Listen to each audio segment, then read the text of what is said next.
In one sports, जिसके लिए तुम में से ज़्यादातर लोग बहुत ही दिनों से इंतज़ार करते हो, पर मुझे इतना भी पसंद नहीं है। और इमोशनली बताओ तो मेरा स्कूल इज़ द बेस्ट, पर मुझे ये बताना ही पड़ेगा और एडमिट भी करना पड़ेगा कि मुझे अपने स्कूल के एनुअल स्पोर्ट्स हेल्प करने का तरीका बिल्कुल भी पसंद नहीं है।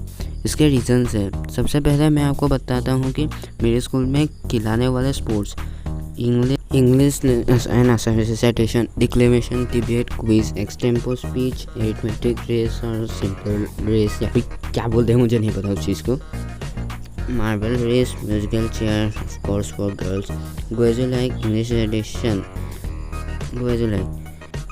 इंग्लिश रिसाइटेशन पसंद है भी और नहीं भी। अब ऐसा क्यों है कि पोएम ऐसे नहीं गा सकते ना, fear the more the heat और द लाइटनिंग से।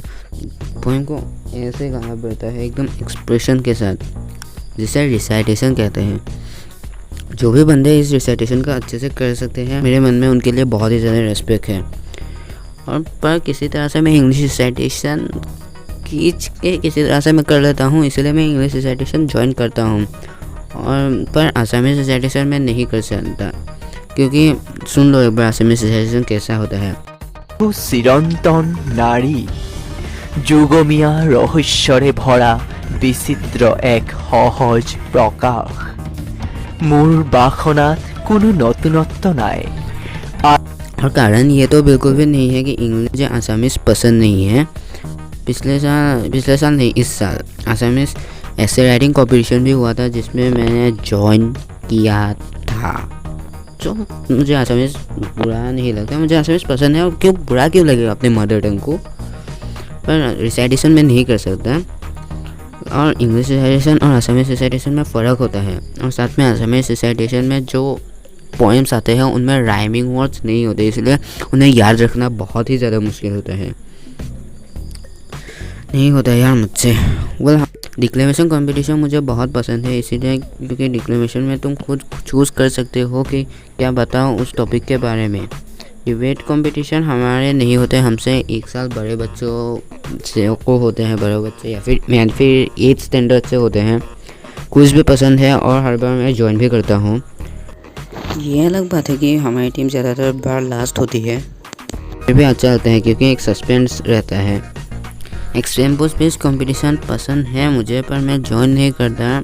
डिक्लेमेशन के साथ सिमिलर है, तुम खुद चूज़ करते हो कि तुम्हें क्या बोलोगे, पर जानते हो ना किस तरह से चूज़ करना पड़ता है, और कोई प्रिपरेशन भी नहीं होता है।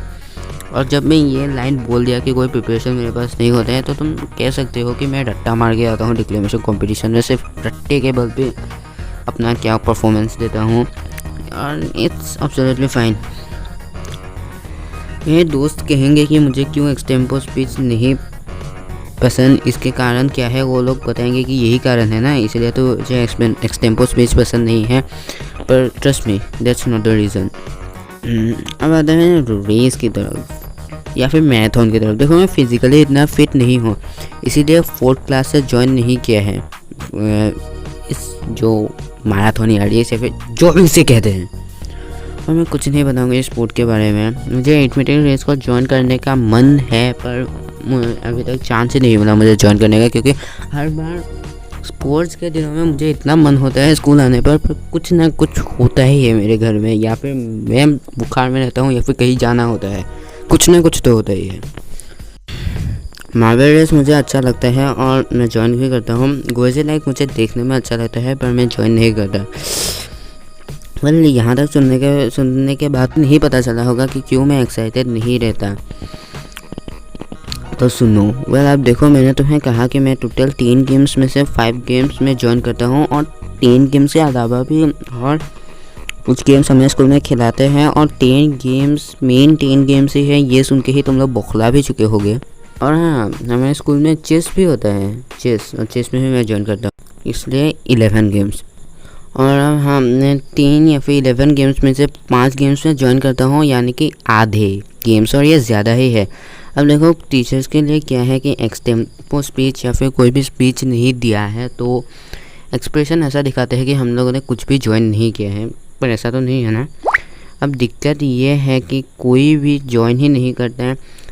अब देखो, मैं दूसरे गेम्स में ज्वाइन करता हूँ, पर एक्सटेम्पो स्पीच, आसामी रिसाइटेशन, इन सब में मैं ज्वाइन नहीं करता इतना। अब दिक्कत ये है कि कोई भी ज्वाइन नहीं करता। मेरे लिए ज़्यादा बड़ी दिक्कत इसीलिए है क्योंकि देखो, मैं शो ऑफ नहीं करना चाहता, पर मेरी परसेंटेज हमेशा एवरेज में रहती है। वेल यहाँ तक तो आज तक तो एवरेज में रहती है। देखो, स्कूल बुक को पढ़ के अगर तुम्हारा परसेंटेज ज़्यादा आया है तो उस बंदे को समझदार नहीं करता है। जैसे कि मैं स्कूल बुक पढ़ के ही मैं सिर्फ अच्छे परसेंटेज लाता हूँ और जनरल नॉलेज मेरी सिर्फ जस्ट एनफ है कि मुझे गधा ना बोलने के लिए जो मेरी जनरल नॉलेज जस्ट एनफ है, इतनी भी नहीं है। मैं सिर्फ मेरी स्कूल परसेंटेज से जब मुझे कहा जाता है कि मैं समझदार हूँ तो मेरे अंदर से बहुत ही मुझे गिल्टी फील होता है। Okay, so back to the topic. ये मेरे लिए एक बड़ी प्रॉब्लम इसीलिए है क्योंकि जब कोई भी बंदा एक्सटेम्पो स्पीच नहीं देता तो हमें टीचर्स बहुत ही ज़्यादा डांटते हैं और टीचर्स हमेशा ही परसेंटेज एवरेज में रहने वाले स्टूडेंट्स को क्यों स्कोर करते हैं, इन बातों को लेकर मुझे नहीं पता। और सभी टीचर्स एक स्कैन मारते हैं क्लास में और मुझे ही पहले बताते हैं कि या फिर पूछते हैं कि मैं क्यों ज्वाइन नहीं किया है। और मैंने एक लिटरेचर स्पोर्ट ज्वाइन नहीं किया तो इसका मतलब है कि मैंने कुछ भी ज्वाइन नहीं किया। बस एक सेकेंड के लिए मैं मान भी लूँ कि मैं समझदार हूँ, तब भी सिर्फ एवरेज स्टूडेंट्स को ही क्यों इस तरह से स्कूल किया जाता है।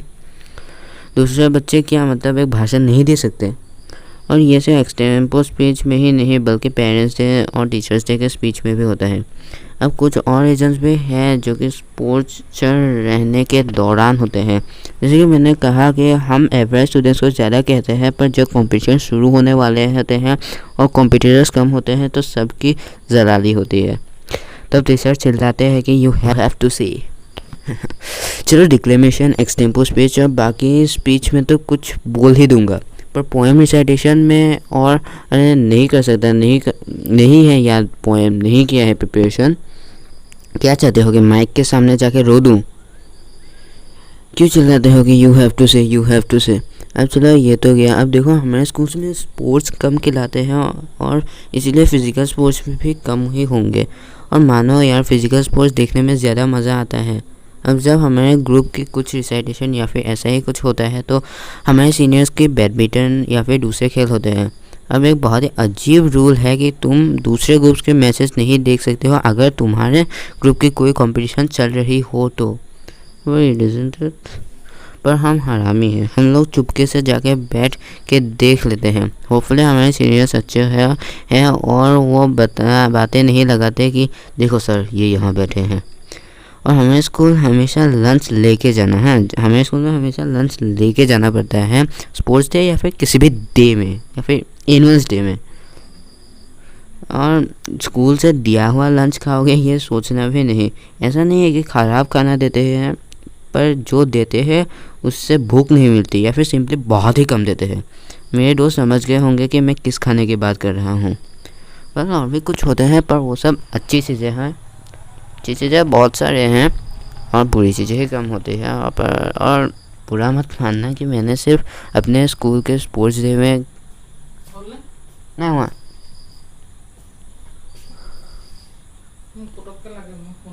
दिस कौन मार रहा है?